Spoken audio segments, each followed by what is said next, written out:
வஸ்து இல்லாதவளே, புராதனி ரொம்பவும் பழமையானவளே, பூரணி புராதனி சுமங்கலை சதா பரமசிவனோடையே சேர்ந்து விளங்கக்கூடியவளே, சுவாசினியா சுமங்கலியா அம்பாள் இருக்கான்னா பரமசிவனோட எப்பொழுதுமே சேர்ந்து விளங்கக்கூடியவள். அதனால சுமங்கலியா அம்பாள் இருக்கா. சுமங்கலி சுதந்திரி ஸ்வதந்திரி ஸ்வதந்திரா சர்வதந்திரேஷி தட்சிணாமூர்த்தி ரூபிணி வரதோஜோ சகசிரநாமால ஸ்வதந்திரா அப்படின்னா ஸ்வதந்திரமானவள்னு அர்த்தம். தான் எல்லாரையும் தன் கட்டுக்குள்ள வச்சிருக்கிறவள் அவதான்.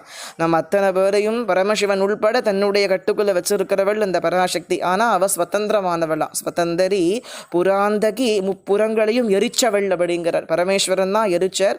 பரமேஸ்வரனுக்குள்ள இருந்து இயங்கக்கூடிய சக்தியா இருந்து திரிபுரங்களை எரிச்சவள் சாக்ஷாத் அகிலாண்டேஸ்வரி பர்வதவர்தினி அப்படிங்கிறத விசேஷமா சொல்றார். திரையம்பகி எழிற் பூங்கவி விளங்கு சிவசங்கரி சகசிரதள புஷ்பமிசை வீட்டிருக்கும் சிவசங்கரி, சிவசங்கரனான பரமசிவன்